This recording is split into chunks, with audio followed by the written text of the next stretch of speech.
everyone to today's webinar, How to Prepare for the Transition from MRV Framework to the Enhanced Transparency Framework. Thank you all for joining us today.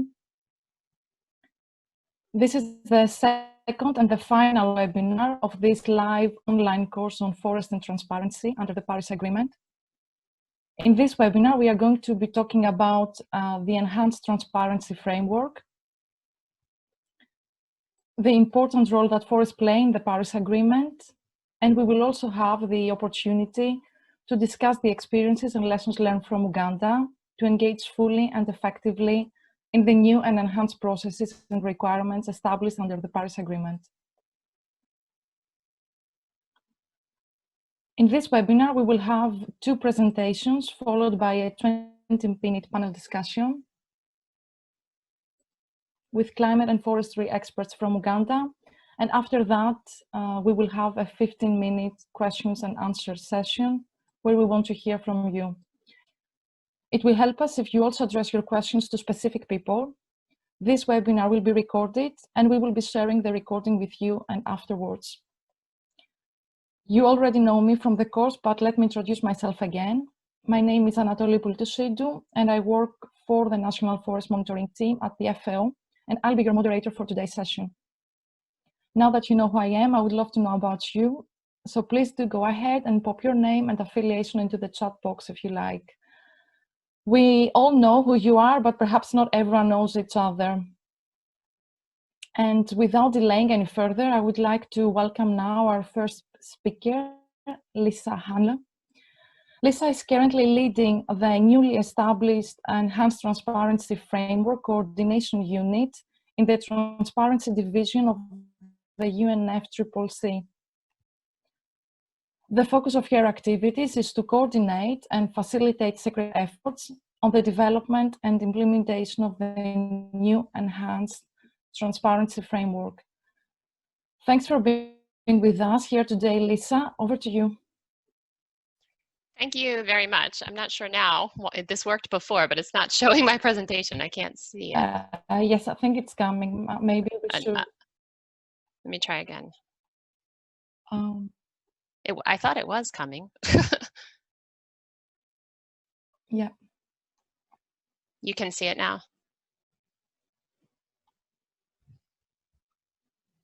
Yeah, every time yeah, I think it says that it started the screen sharing.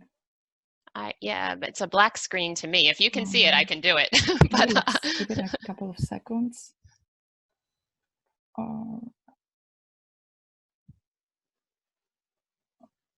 Okay. I'm going to try again. Unless if you want to share it. Stop sharing. I did. Yeah. Yeah.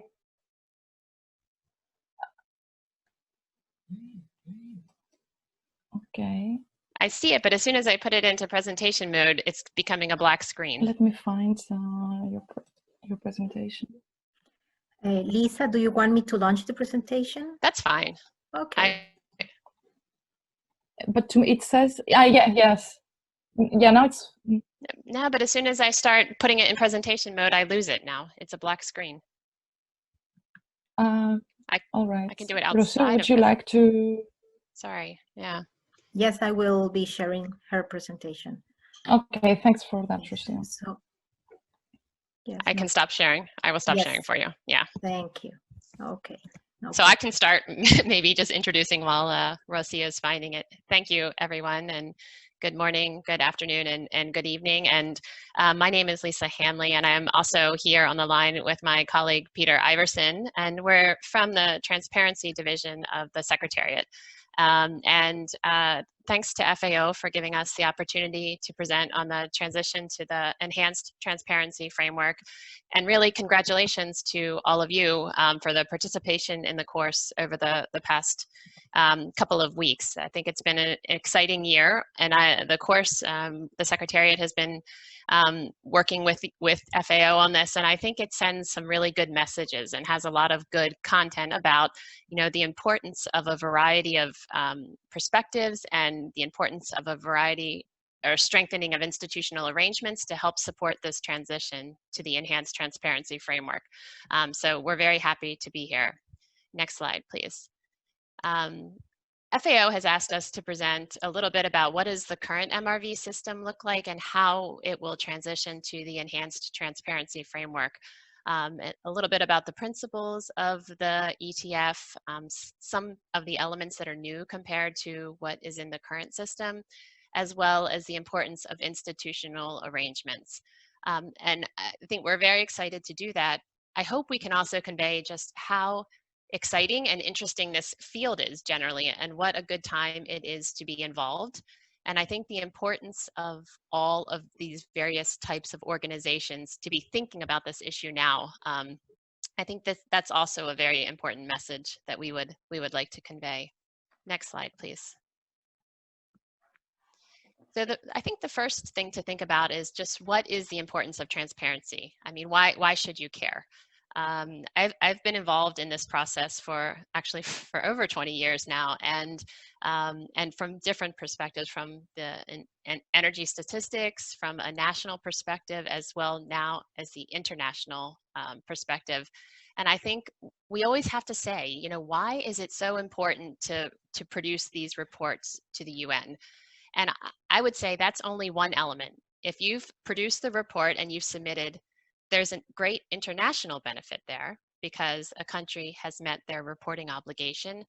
Other countries and other stakeholders can see what type of information has been reported and where the country is in terms of their climate change action and mitigation and supports needs.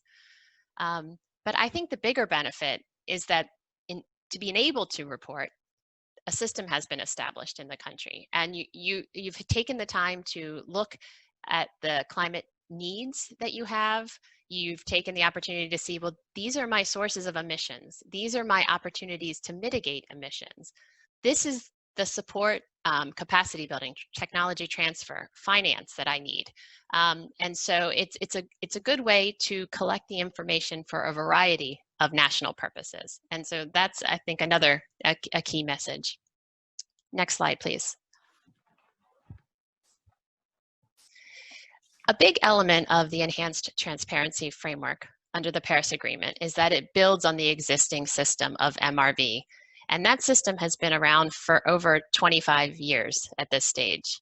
And it started with the obligations to report inventory and national communications under the UNFCCC itself, and then it's built over time. The developed countries have been producing annual inventories, national communications for several years. More recently, the developing countries have started to more regularly report both national communications and biennial update reports. A big element, of course, for the people on this phone is the RED Plus package that happened in Warsaw that has brought together a lot of the RED Plus reporting and tracking. And an important message from this slide, I would say, is that everyone has been doing this for various amounts of time, and countries are at different starting places at this point. And if you look at submissions from my home country, the US, or Germany now, they're very different now than they were 25 years ago. And Romania, Croatia, they're very different now than they were when they first started. And it doesn't matter where you start. It's the important part is that you start. And the Paris Agreement has been written to evolve over time and to help countries improve over time. Next slide, please. So where are we? The Paris Agreement, the Enhanced Transparency Framework for Action and Support, the actual report, the first report is due in December 2024. Now countries are in the process of submitting their final reports under the current MRV system. Developed countries will submit their final biennial report in 2022. Developing countries, their biennial update report no later than 2024. And then countries will start transitioning to the BTR. Some key messages here is that the reporting of the national communications will continue, but countries have a chance to attach this information to the BTR, so to the information reported under the Paris Agreement. Similarly, the technical analysis and the RED Plus activities, they will continue. But instead of attaching the document to a BUR, they're attached to a BTR. So this process is building on itself. All of the guidelines and the rules for what has to be reported has been finalized. Countries are still talking about how that information will be communicated to the Secretariat. There are still negotiations underway about what the actual reporting tables will look like and what the outline of the report will be. But important to know is that the content has been decided. Next slide, please. And so you can just click through. I think there's 4. In terms of the Paris Agreement, maybe 5. The first step is the communication of an NDC, so a nationally determined contribution. And that talks about the country's actions that they intend to take, some of the information for clarity, transparency, and understanding about what the target means. This is what countries are doing this year. They're submitting an updated NDC, hopefully by the end of the year. And once that target has been communicated, there's the process of starting to implement the policies, collect the necessary data, and in step 2, as I mentioned, by December, they will submit the first BTR, and that BTR is then reviewed in step 3 through a review process and a facilitative multilateral consideration of progress. And I will talk about that in a minute. And then every 5 years, countries will get together, other stakeholders will get together and take a look at the full picture. Collectively, are all countries on track to meet the goals in the Paris Agreement? So this step 2 and step 3, the reporting of the BTR and this facilitative multilateral consideration of progress together are what we look at as the ETF. And I would just add that forests play such a critical role in all aspects of the Paris Agreement. Peter, if somebody has a question, may have better numbers than me, but he's the forestry person. But you know, a large number of the NDCs include an element of forests in their target. And when we look at the reporting of the BTR, reporting of emissions from forests and other land use activities is a big component of the inventory. It will be a big component of the tracking progress. And the data needs are large. And so the data collected through the National Forest Management Systems, they can be used for a variety of purposes. But one of these purposes is the Paris Agreement reporting. So it's helpful to think now, you know, as countries are communicating their NDCs, you know, what kind of data will they need to track their progress? What kind of data will be needed for the inventory? These are all key questions that countries are thinking about now. Next slide, please. So very quickly, these slides, a couple are too detailed, but I hope that you've learned it in the course or it will be useful afterwards. The big element of the Paris Agreement is we have 2 systems now, one for developed country reporting and one for developing country reporting, and there's a variety of different reports. Under the Paris Agreement, it all goes down into one system. There are different obligations or different requirements for developed and developing countries in places, and there are flexibilities allowed, which we can talk about. But we have one set of guidelines now, and that's the Decision 18 CMA1. And in that, all parties will report a greenhouse gas inventory. All parties will track progress towards their NDC. Developed countries are required to report information on finance, technology transfer, and capacity building, provided and mobilized.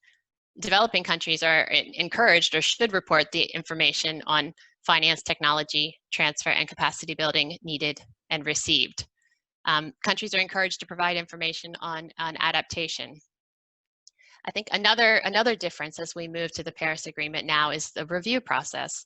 The review process will be very similar to what's happening for developed countries, but developing countries now currently undergo a technical analysis. That is going to go more into a review under the Paris Agreement, but also still with this emphasis on trying to identify the capacity building needs and support needed. Again, the process is all designed to gear towards improvement over time. And then again, similar to the current process, there'll be a multilateral consideration of progress. And this is like what just happened if you saw at the climate dialogues last week, where countries will showcase what they have been doing through a presentation. They get questions from other countries, and then there's an exchange and an opportunity to learn from each other. Next slide, please. Flexibility is an important element of the Paris Agreement because the process does build on the current one, but there are new requirements, I would say particularly for developing countries, for the reporting and the review process. And one of the ways that the Paris Agreement has handled this is that there are specific flexibility provisions for those developing country parties that need it in the light of their capacity. And these flexibility provisions are assigned to specific reporting provisions. And generally for those reporting provisions that really are an additional effort over the current process. Key points here, I would say, is that developing countries, you don't have to ask to use it. They simply choose to use it if they need it in the light of their capacities. And countries will then report that they have used the flexibility provision. And I have a couple of examples coming up.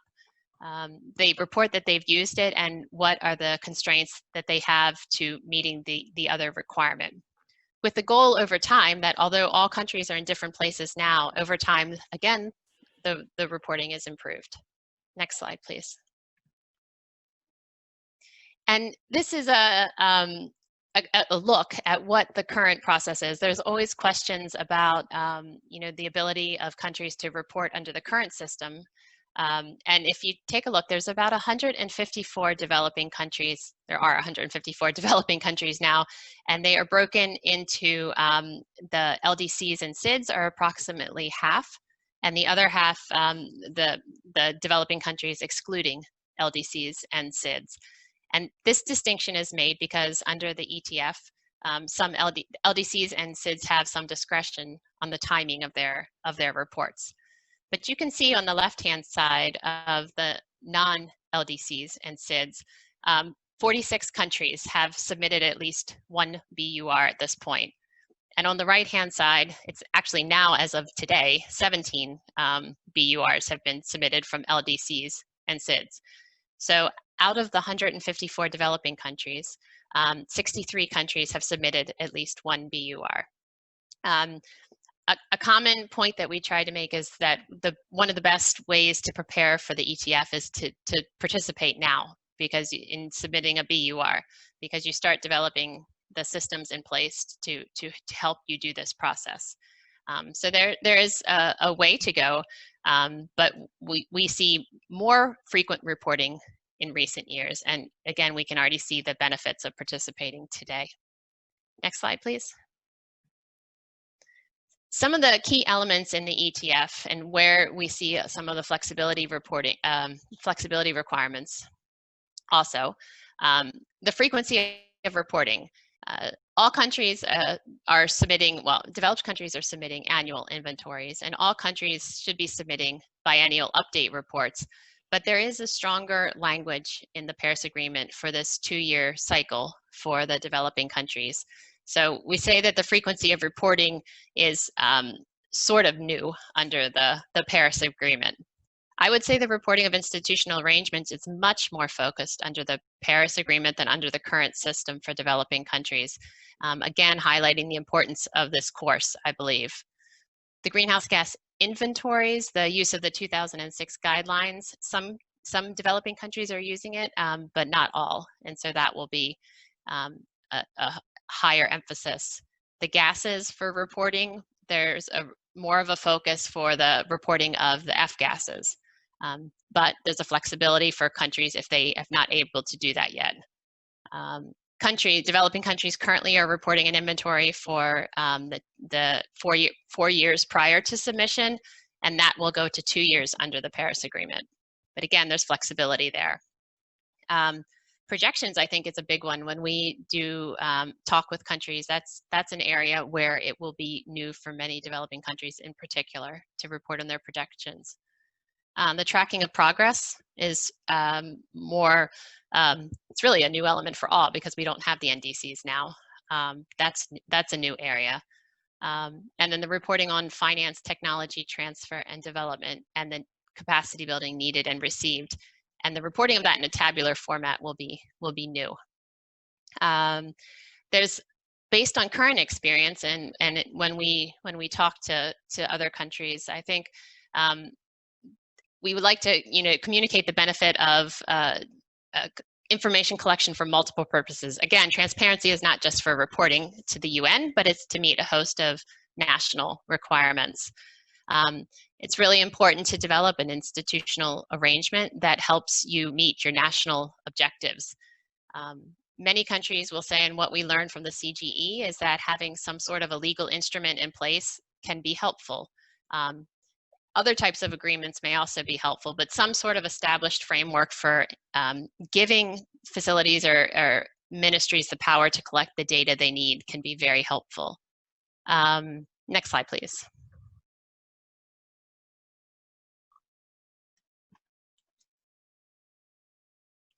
And that these institutional arrangements, again, are quite critical. I don't want to spend a lot of time on this because we did it on the last slide, but it's very, very important just to start now. And we try to encourage these conversations now because 2024 seems like a long time away, but it is not. When you think about the time it takes to get the funding to support your project, data collection is also quite often a challenge. Having all the stakeholders involved and having them involved early to understand what the needs are can be quite critical. And what that looks like will vary from country to country. If you open any inventory, their institutional system, the picture that they present of how their country is organized differs, and it depends on how they're established. But what is most important is starting to look today. Thanks. Next slide. Just quickly, this occurred to me. It came up in the climate dialogues last week, and I thought, if people were asking, like, what are the needs of countries as they transition to the ETF?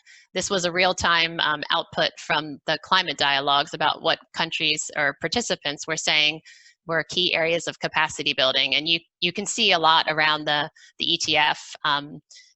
About projections, I had mentioned, understanding flexibility, indicators. I think that's very much a big thing. How are you going to track progress towards your target? So there's a lot of questions there. Data management systems, that's critical. I don't know. This was quickly added because I thought it was an interesting, timely look into the thoughts of participants about what's needed in this transition to the ETF. Next slide, please.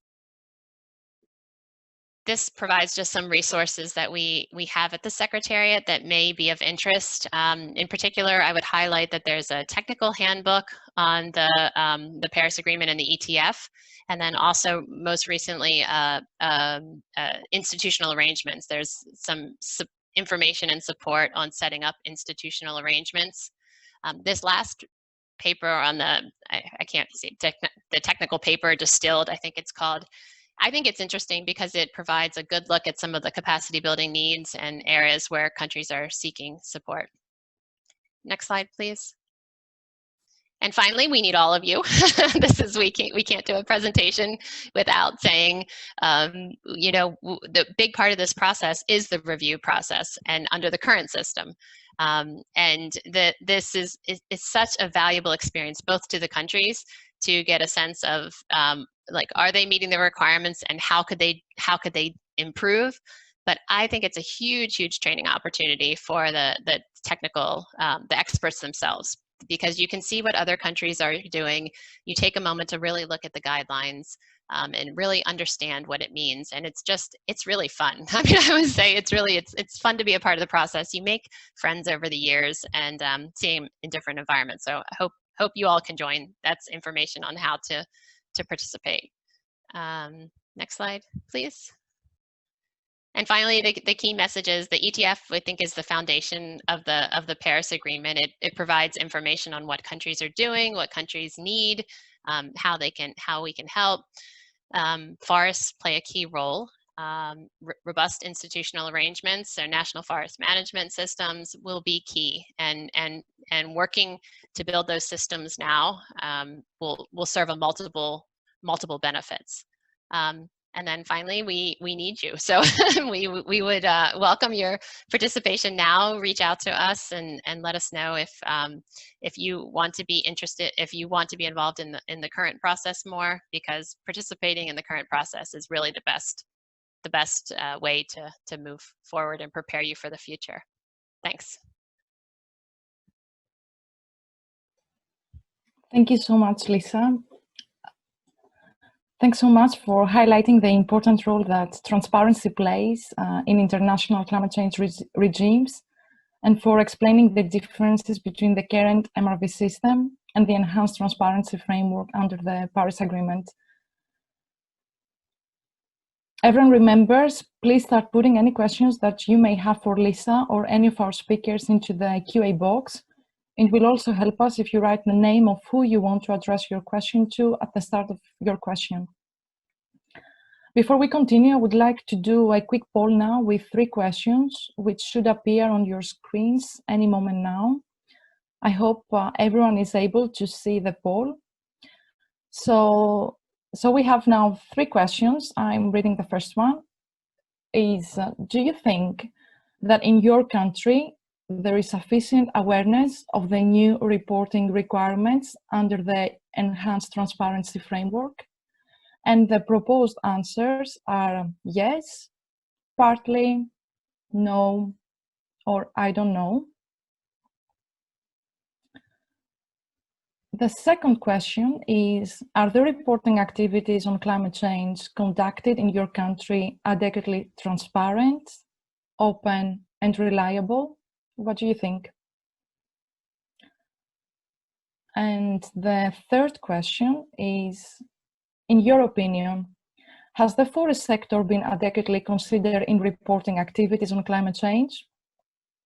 And here the proposed answers are yes, no, or I don't know. I would like to give a few more seconds to allow all participants to participate in this quick poll.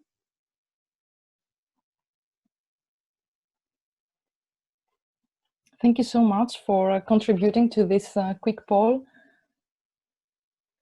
Maybe I can also do a countdown here. So 10, 9, 8, 7, 6, 5, 3, 2, 1. All right, very good. Let's have a quick look on the results right now.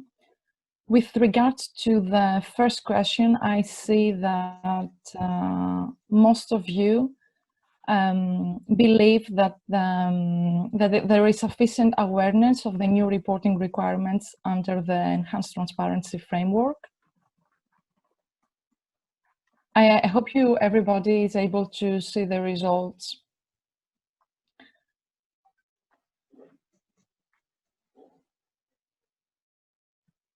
With regard to the second question, the most popular answer is yes. Most of you believe that the reporting activities on climate change are adequately transparent, open, and reliable. And with regard to the last question, most of you have stated that the forest sector plays a fundamental role. Very good. Thank you so much for contributing to this poll. I would like now to continue to the next item to the agenda. So next we have a presentation from Emily Donegan, who you will know as a member of your support team of this course. Emily joined FAO in 2013.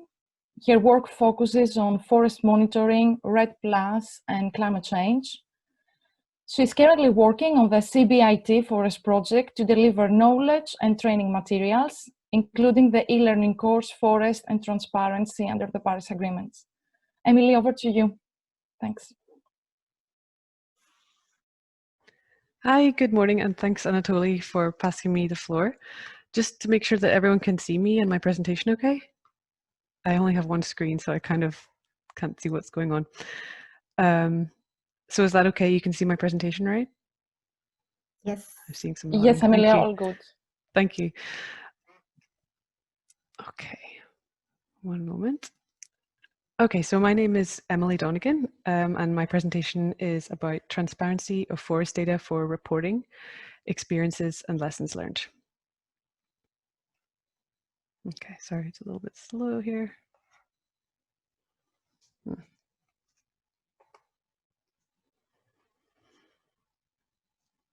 Oops, yeah, click too many times. Okay, how do forests come into the Paris Agreement? Let's take a look. You can simply, in your favorite search engine, type Paris Agreement and you will arrive to this UNFCCC landing page where you can read the Paris Agreement in any of these 6 languages. I'll go ahead and choose English. Then you open the Paris Agreement, and remember, as Lisa has mentioned, and of course my presentation is just sort of riffing off Lisa's presentation and just adding a little more focus on forests. So this is a kind of reinforcement of what she's just said in her presentation before. So here is the Paris Agreement, which, as we know, was negotiated and contributed to with 196 state parties, and is intended to stabilize greenhouse gas concentrations, keeping temperature increase well below 2 degrees Celsius and aiming for 1.5 degrees Celsius in order to avoid dangerous climate change. And so, because time is of the essence, you can simply search by hitting Control or Command F, type forest, click Enter, and then you're taken to Article 5. And I will read out the first paragraph of Article 5. Parties should take action to conserve and enhance, as appropriate, sinks and reservoirs of greenhouse gases as referred to in Article 4, paragraph 1D of the Convention, including forests. And in the second paragraph of Article 5, we have mention of, among other things, REDD+, reducing emissions from deforestation and forest degradation. So for me, as a person interested in forests, this is for me the forest article.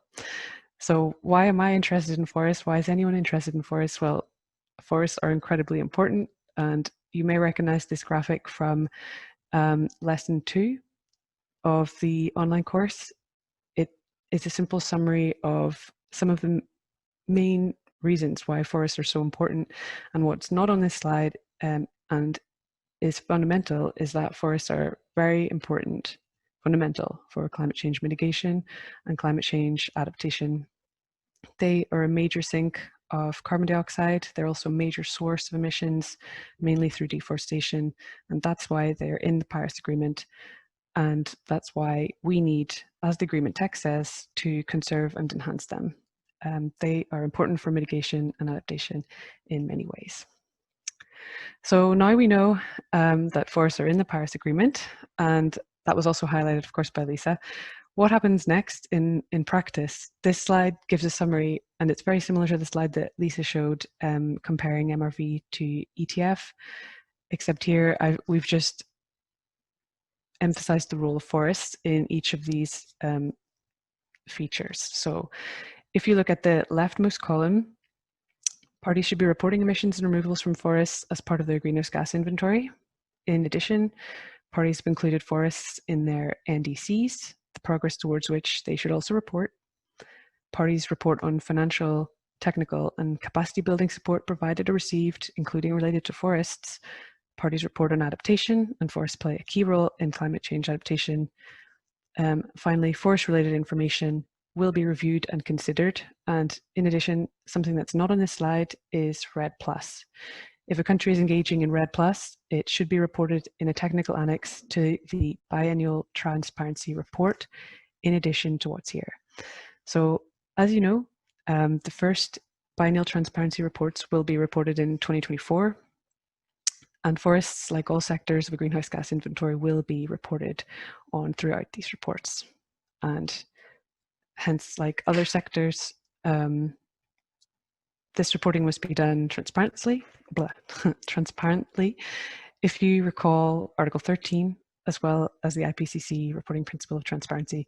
The whole process basically of reporting and review has been and is fundamental for transparency. So let's take a deeper look into forest reporting under the ETF and specifically at REDD+ reporting. This recent publication, which you can see here on the right side of the screen, is a handy and detailed stock take of what has been reported so far. You can, of course, find everything that has been reported to the UNFCCC on the UNFCCC website. And so here, looking at the bullet points, you can see that that 60 forest reference emission levels, or FRLs, have been submitted by 50 countries. You might be asking, what is FREL or FRL? Simply, there's one important piece of the puzzle when engaging in REDD+. You need to set a benchmark against which you will be able to say whether you have reduced emissions or not. And a benchmark is exactly what a FREL or FRL is. It is forest reference emission level, or a forest reference level. The difference between FREL and FRL, I'll just say here that for this presentation, you don't need to worry about right now. But of course, if you're interested, please do feel free to read this report, and we will be putting the link in the chat. So back to the slide. 50 countries submitted benchmarks to assess the REDD+ performance against, covering a forest area of 1.35 billion hectares, which, if you put that on a map, would be just a bit smaller than South America, or 1/3 of global forest area. 82% of the reported reference levels are national in scale, and the countries that have submitted reference levels together account for 75%, or 3/4 of deforestation occurring globally. 13 countries have reported REDD+ results in the technical annex of their biannual update report, and those results equate to about 9 billion tons of carbon dioxide equivalent. The annual emission reductions from emitting REDD+ activities, that means to say deforestation and degradation, consist on average of a 34% reduction compared to the reference level, meaning that emissions over the results period are on average 34% lower than emissions in the forest reference emission level. And finally, 8 funding proposals have been approved by the GCF, together to the tune of $500 million, consuming the whole envelope as payment for reducing emissions from forests. So that's very impressive. So there's really been a huge effort over the past 10 years to get REDD+ off the ground, to get REDD+ operational. And it's really exciting now, I think, that some countries, I think most recently Costa Rica, I think that was just a few days ago, and I think Rafael mentioned that yesterday in his presentation, some countries are in the phase of results-based payments. And what all the work on REDD+ represents fundamentally is an increase in transparency. I think countries have laid bare their calculations of their forest reference levels, their emissions from forestry, their plans for contributing to the achievement of the global temperature goal. That's to say their NDC, the nationally determined contribution. And the important point here is that we're not starting from scratch. As we move post-Paris towards enhanced transparency, towards the enhanced transparency framework, rather, we're building on a lot of work that countries have done in reporting their NDCs, their BURs, and on REDD+. And what have been fundamental for REDD+, as well as forest-related reporting in general, are national forest monitoring systems. And I really like this graphic that you see on screen right now whenever our designer produced it for the course, because to me, it really makes the process clear. People and institutions which make up a monitoring system work to generate data, reliable data, in a sustainable manner. And these data are then used for a host of things, but a very important one being to contribute to transparency around climate action, around emissions, to help determine if we're doing enough and where more can be done to stop climate change. And this relates to both a country's NDC and also to the SDGs, particularly SDG 13. So this slide states the importance of the data being transparent, being reliable, being generated in a sustainable manner, and for systems to be multi-purpose, which usually requires them to be participatory and inclusive. So on that note, we are now going to hear from forestry experts and climate change experts from Uganda up next, who I think are going to tell us more about the process that is illustrated on screen here in their country. So thank you very much.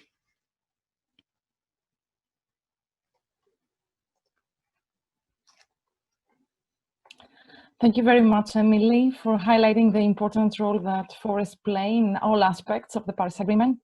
Please, participants, feel free to type any question that you might have for Emily or any of our speakers in the QA box. Now it's time for our panel discussion. In this session, we are going to hear from climate and forestry experts from Uganda, who are going to share their experiences on the actions that have been taken by the country to improve their reporting practices over time. This session will last for 20 minutes, and there will be an opportunity at the end for questions, so just pop your questions in the QA box. I'm very glad to introduce you to our first panelist, who is John Dissy. John is coordinator of GIS and mapping at the National Forestry Authority, a core team member of the National Forest Inventory Preparation Team, and the National Forestry Specialist of GIS and mapping. We also have here with us today Edward Senoncho. Sorry about that, Edward. Edward is coordinator of inventory and survey at the National Forestry Authority, a core team member of the National Forest Inventory Preparation Team, and National Forestry Specialist Inventory and Biomass Surveys.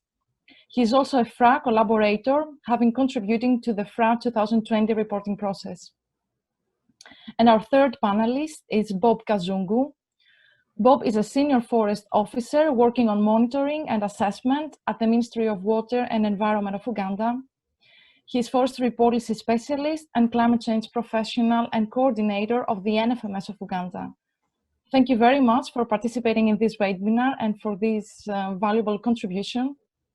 I would like to address the first question to John.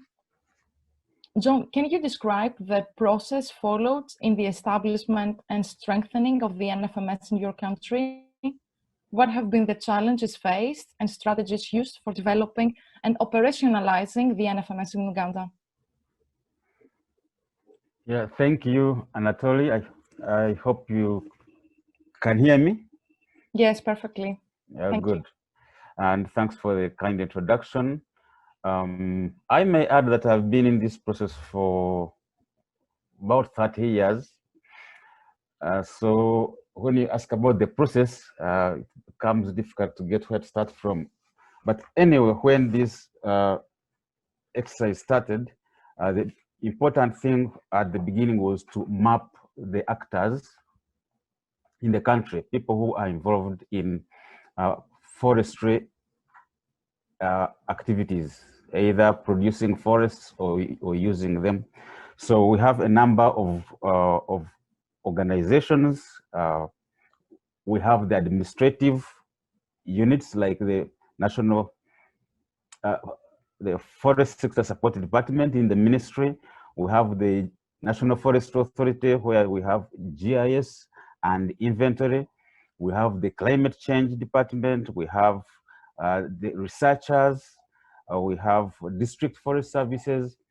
So I had to map all these together, and we sit and meet and do forest definitions of our country. Then we define roles and responsibilities of each partner.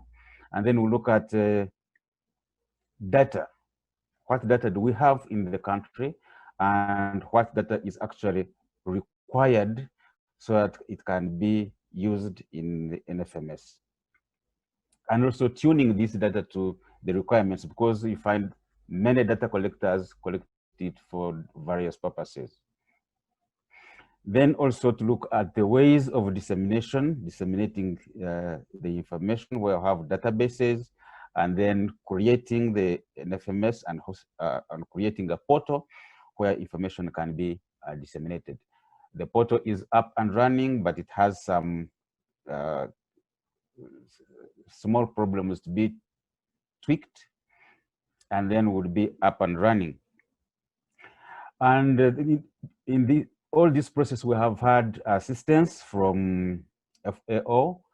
This has been in financing, in training, and actually even hiring some staff who would help us in some activities, because some of the challenges that we have is insufficient staff,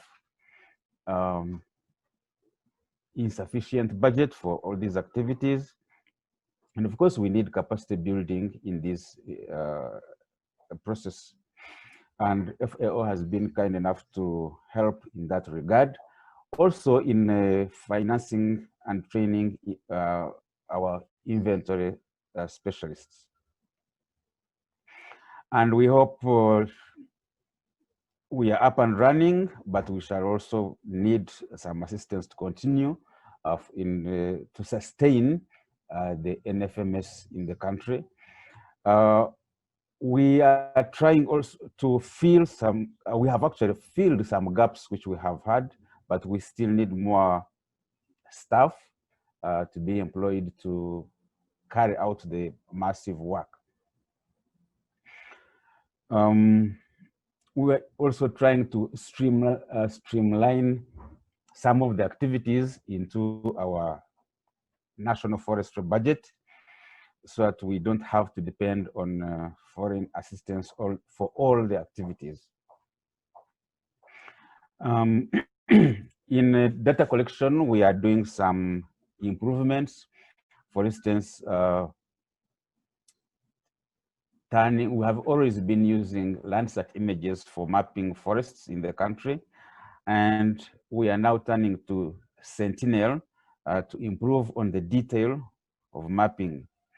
We have had a challenge of knowing exactly what is in the forest plantations, but also we have started an exercise now to map individual forest plantations to know what species are there and what age.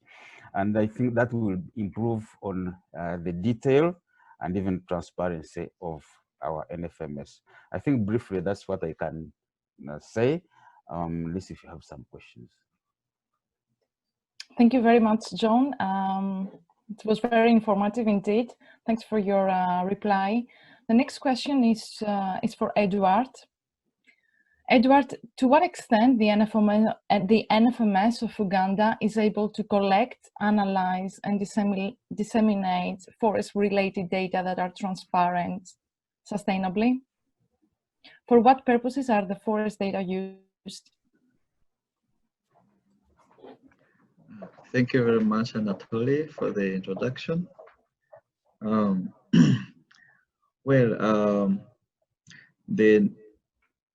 The extent, would be starting with the extent the NFMS is designed in such a way that it can operate at both national and subnational levels.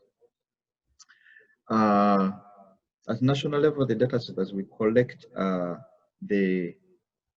the land cover mapping, which in technical terms we call the activity data, which tells us what is where, and also the inventories, the real field measurement of trees to establish their species distribution and volumes, and how they are spread out in the landscape. So the system is capable of collecting this information at both national and subnational level, depending on the need or on the project that is coming. We can also analyze that information to extract information that is required for the various kinds of reports, and let it be for national use or even for international reporting.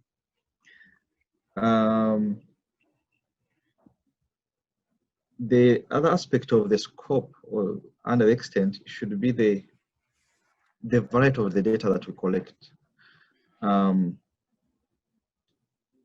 When it comes to land cover mapping, the country land cover is divided into 13 classes, but we also have a plan of subdividing that into more detailed sub-classification to enhance the accuracy and transparency of what you are looking at.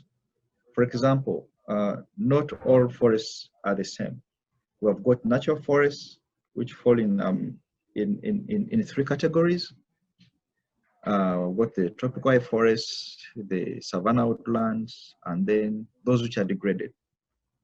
Then you also have forests which are planted by man, and those fall in 2 categories: the broad-leaved forests and the needle-leaved forests, or the softwoods and hardwoods, using another terminology. So the system can take in all that information, and the more it is segregated like that, the better the accuracy is enhanced, so that we can have better figures to report when it comes to producing our information for the various actors. If I may delve into the inventories are usually very, very expensive exercises, so we don't do one size fits all. We do inventories according to the forest type, like I've mentioned above.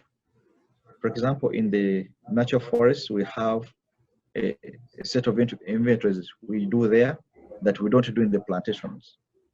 So we have about 5 types of inventories that we do, aiming at exploration of what is in the system.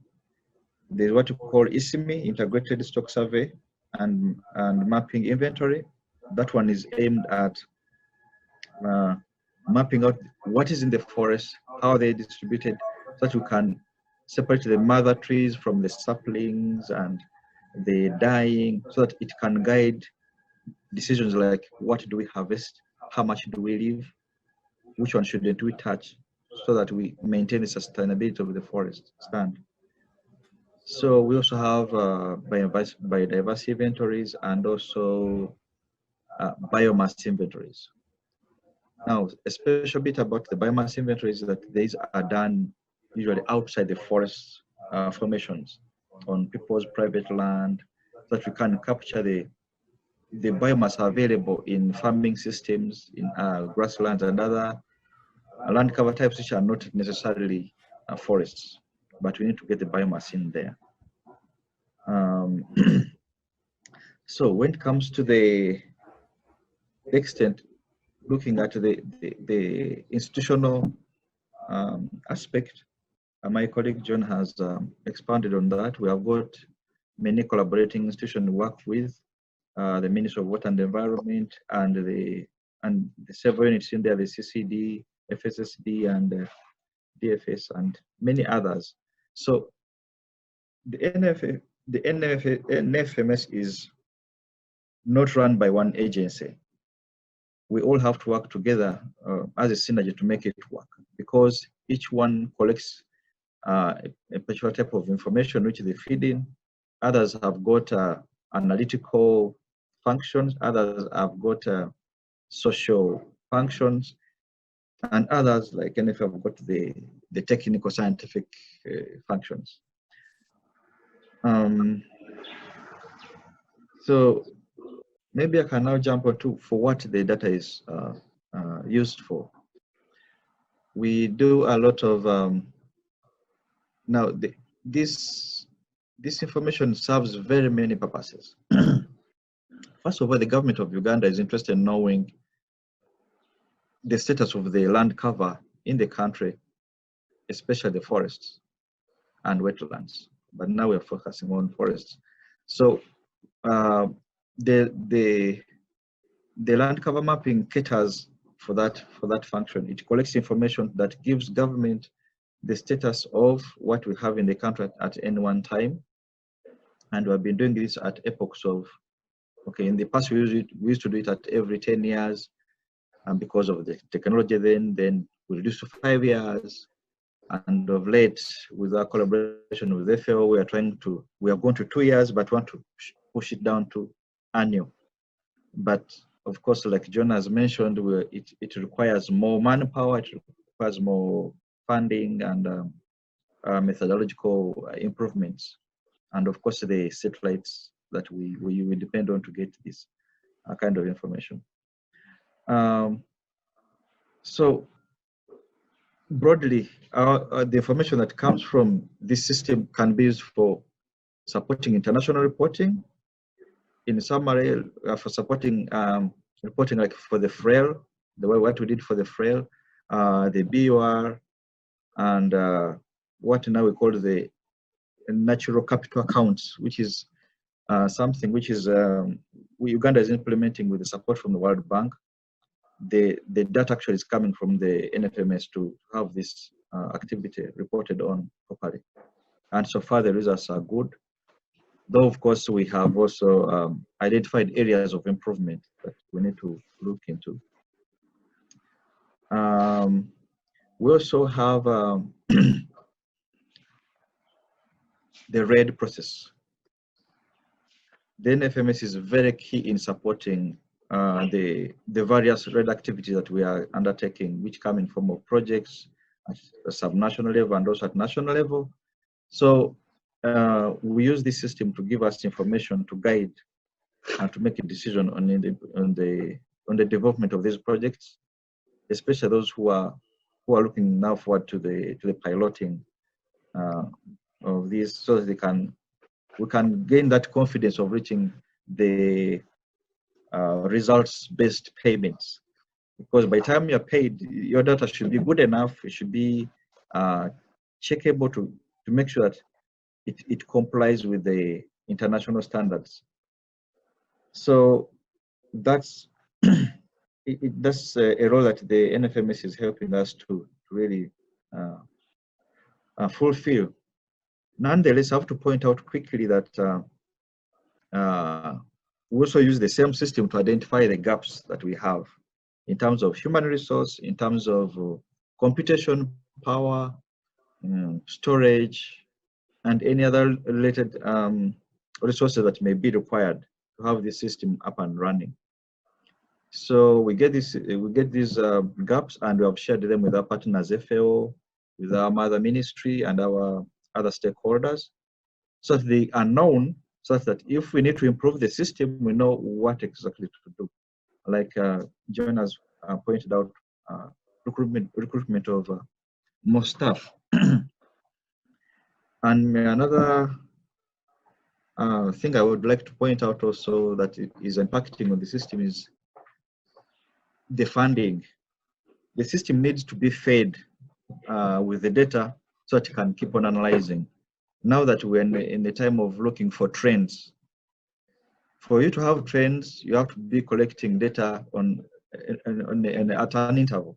Let it be land cover mapping, let it be inventory data, or even socioeconomic, such that you can have a big base on which your analysis is based, so that you can come up with good trends which can inform decisions for now and also for the future. So funding is one of those things that are actually holding us back. So maybe that's what I can say for now about the use, the extent of our NFMS system. Thank you. Thank you very much, Edward. I really liked the message that you sent, that the NFMS of Uganda has a multi-purpose functionality and that a number of multiple actors are involved in the process for the operationalization and for the establishment. Thanks very much about that. Bob, I have one question for you as well. So I would like to ask you, what have been the challenges faced and strategies used so far for preparing for the transition to the new reporting requirements under the Enhanced Transparency Framework? The floor is yours, Bob. Thanks. Thank you so much, Anatoly. Thank you, colleagues from Uganda and other countries who are attending this webinar. First, I would like to say that I'm going to discuss this question, respond to it from the perspective of climate change reporting, the UNFCCC. Maybe later on I can a little bit talk about the forestry subsector as well, because I also have some interest there. I must say, and I pray that colleagues have listened very well to the presentation from Lisa, for those who might not be very conversant with the ETF arrangements under the Paris Agreement. So I will not dwell very much into the ETF and what are the requirements. But just to say that as we transition from MRV reporting to ETF, we realize challenges that are not very different from the current challenge that we are facing. First, because of the needed detailed data or more data requirements under the ETF, as well as the rigorous review processes. We anticipate challenges to do with human resource. At the moment, we're operating at 50% for the forestry subsector and at 30% for the climate change coordination department, the climate change department at the Ministry of Water and Environment, that also offers the coordination function for climate change reporting under the leadership of the permanent secretary of the Ministry of Water and Environment, who is the focal person for the UNFCCC in Uganda. So human resource, the capacity, the people are not sufficient to deliver, especially the required data that we have. Although we have put in place a structure, we have experts that provide support to the reporting requirements, but in terms of coordination, we need sufficient staff to be able to do that. We also anticipate a challenge on financing. Most of these data needs require archiving. If you look at the MPG, the modalities, procedures, and guidelines, storage of data and archiving is is very key. And at the moment, we are struggling, even both to the climate change reporting, but also at the forestry subsector reporting. Well, we have some support, but it's not enough for us to have enough space to archive and store our data. Just to give you an example, we require about 200 terabytes to the minimum to be able to store most of our forestry and climate change information that we have. And that's just to the minimum. And that requires quite a bit of, and that is without the backup infrastructure.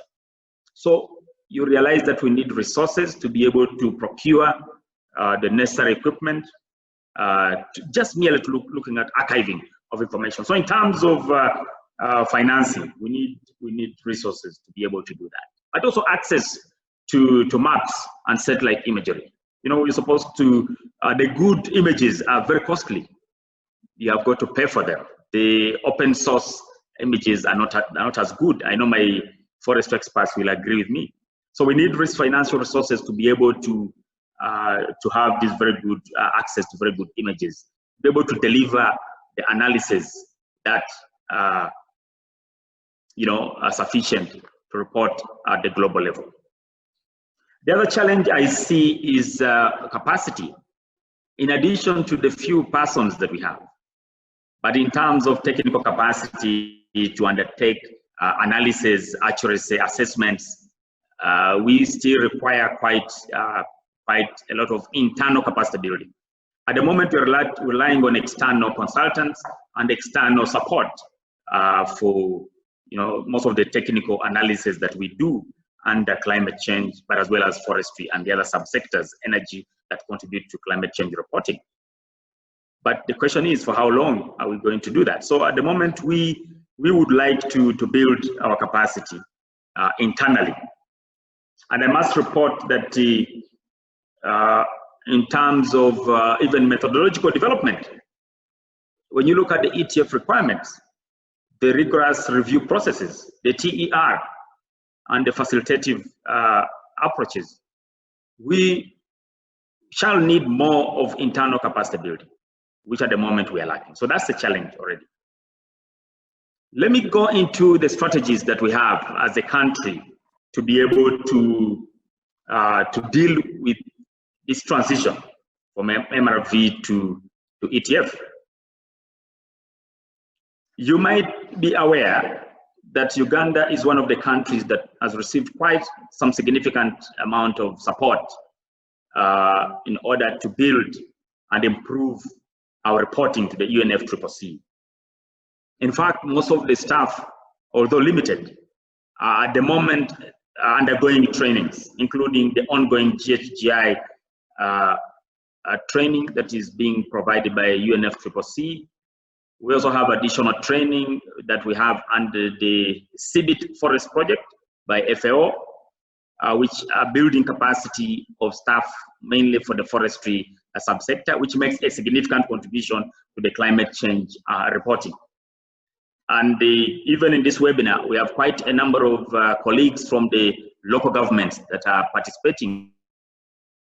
So we believe that this kind of training is going to enhance our capacity to be able to deal with the future requirements of ETF under the Paris Agreement.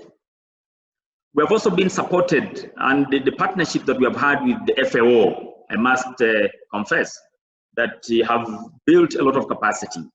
We've brought in young experts. We've recruited young experts into the process of analyzing, collecting data under forestry. And we've been recruiting assistants over the time. We have a registry in place for both for climate change reporting, but also for RED+. It's under construction. And that provides an opportunity for us to be able to capture information, especially the FCT, the Financial Technology Development Transfer and Capacity Building Information, which is a requirement under EFT, ETF reporting. So we find that we have all these in place, and we just have to build on them and be able to transition better into the ETF reporting. We also right now are in the process of reviewing our policies and the legal frameworks. And we think that, and we believe quite strongly that if we can have some chapters, like for example, in the Climate Change Act, which is under preparation.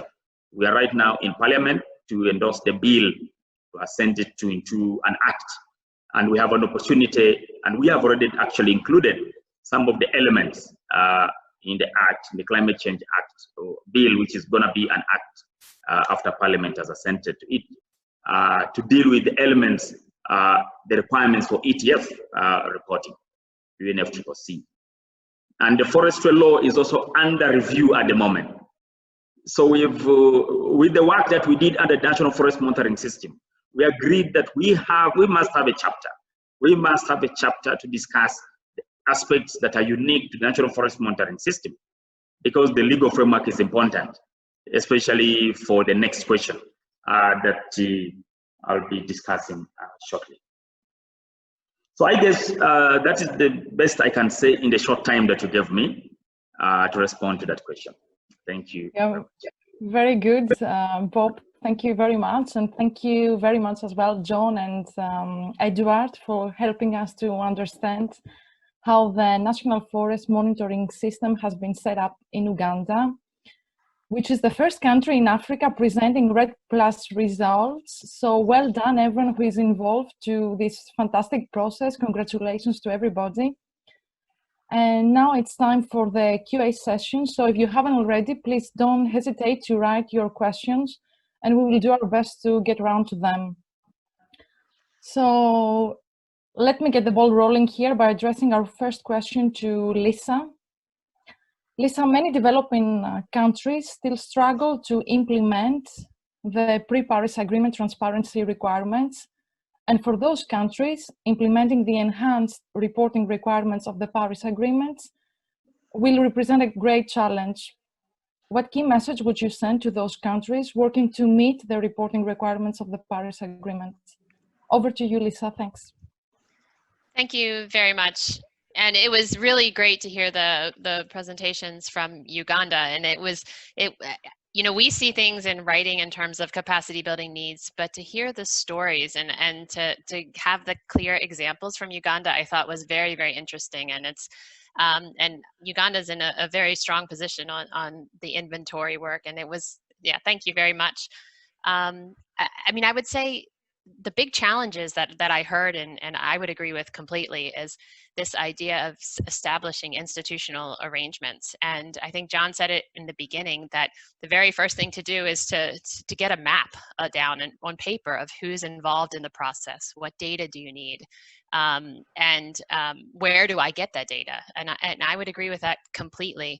And you know, the challenges I heard of finding financing, because it's important to have a reliable source of financing over time to be able to support the system. And so when I think about all of these challenges, I would say the key messages that we would say, and we tried to highlight in the presentation, is that for one, 2024 is not far away. So it is important to start now and identify what your needs are and you know, how to get the financing, how to get the support needed. The second I would say is that you know, getting the institutional arrangements in place, starting to think about who needs to be involved. I heard one of the presenters referring to the multiple actors. That's also key. Getting the different institutions aware of the needs. I think that's important. And then I would say you have to start somewhere, and somewhere is participating now in the MRV system of by submitting a BUR. Again, we have 63 BURs at the countries who've submitted a first. But just getting involved in the process and starting to develop the systems to enable you to do it a little bit better next time and a little bit better the time after that. I think that can be one of the most important things to get ready for the enhanced transparency framework. But again, thank you very much to Uganda. The perspectives were very, very helpful, I thought. Thanks.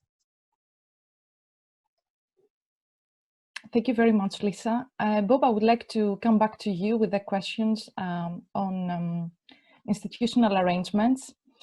And I would like to ask you, how are institutional arrangements being considered in your country in order to comply with the reporting to the UNFCCC?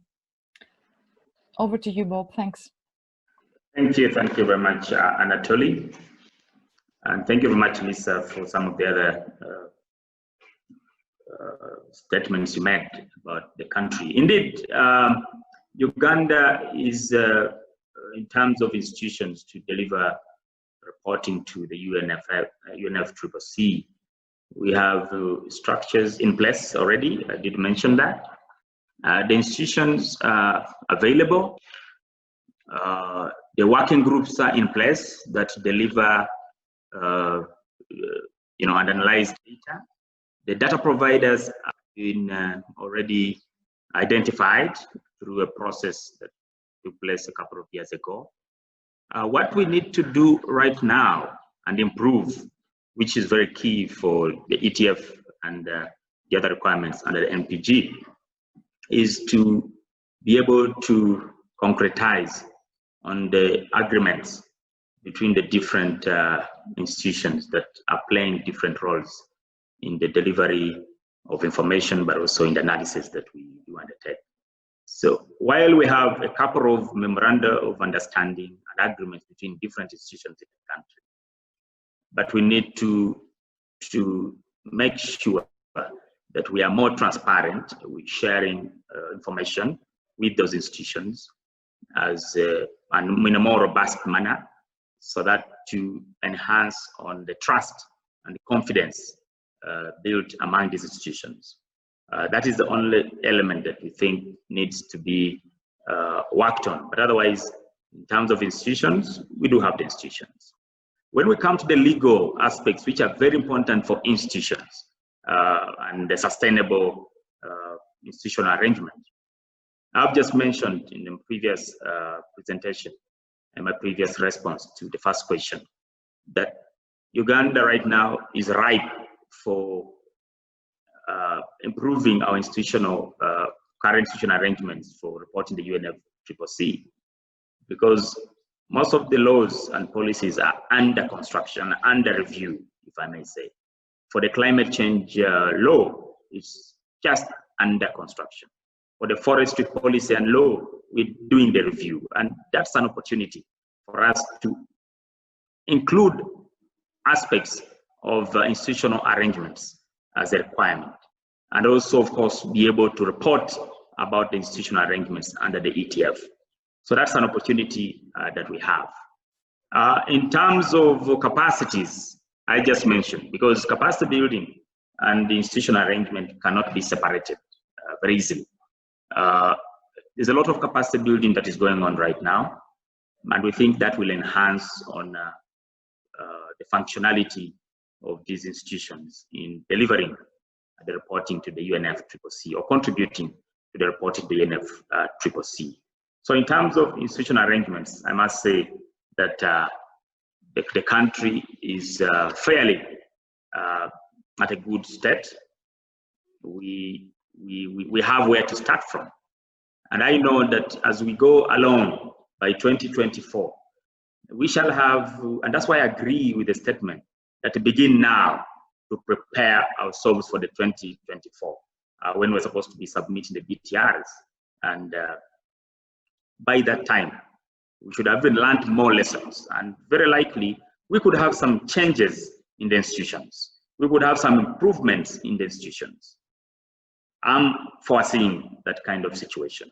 As we look at the requirements for reporting, as we look at the elements of reporting on the finances that have been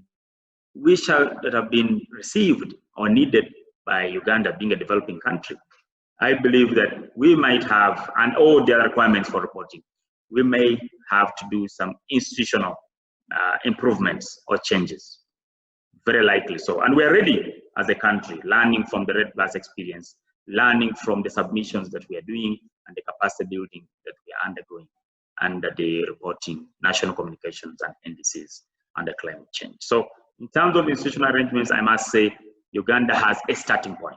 We are not beginning from scratch. We are not like other countries where they have to start new institutions. We're going to build on the institutions that we have. And Uganda is blessed to have a number of institutions that, and already when we look at how we report with NDCs, we have many institutions that we work with under the climate change arena. And they're already in place. And we just want to strengthen our agreements and modalities with working with them. That's the best I can say under institutional arrangements. Thank you. Very good, Bob. Thank you very much. Now I have a question for Emily. Emily, can you please tell us what are the main challenges to report on emissions from forests? What are the peculiarities of the forest sector with respect to other greenhouse gas inventories in other sectors? Over to you, Emily. Thanks. Thanks for the question, Anatoly. Yeah, I think, in my opinion, the AFOLU sector is the most complex of all greenhouse gas inventory sectors. If you just as an indicative way of thinking about it, if you look at the IPCC guidelines from 2006, it's obvious when you see the size of the volume devoted to this sector compared to those of the other sectors. It's almost 40% is referring to this sector alone, more than any of the other three sectors. And I think one of the reasons for that is that AFOLU can act as a sink or as a source of emissions, unlike the other sectors.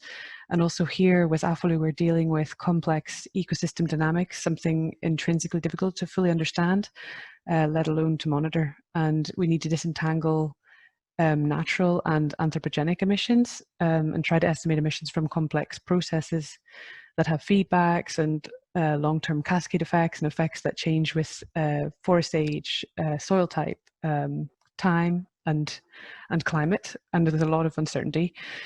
So if we compare AFOLU to one of the other sectors, for example, industrial processes, with industrial processes, we know exactly where those are occurring. All the inputs and outputs are managed by humans, and we can more or less calculate exactly the emissions from them. For example, from the production of a car, which is something that cannot be said for the production or the cutting down of a tree. And also for AFOLU, if you need spatial information for your whole territory, and then you need to track the changes over time of all the land uses in your territory, I think that's a massive undertaking. But the technologies to do this are developing fast. National forest monitoring systems are fundamental in this. We have more forest data than ever right now, and capacities are increasing around the world on how to use data and how to act upon data and make decisions with them. So I think that can contribute to the transparency framework and to the common goal of limiting global warming and climate change. Thanks, Anatoly. Thank you so much to all of our presenters and panelists today, Lisa, Emily, Bob, Edward, and John. And thanks especially to all of you who participated today, and to all our audiovisual colleagues as well who contributed to the development of this webinar. Thanks so much. I think we managed to pack a lot into the past hour and a half, and I hope it's helped cement somewhat the things you have learned over the past week of this course. With that, I'm going to hand over now to Rocio Condor.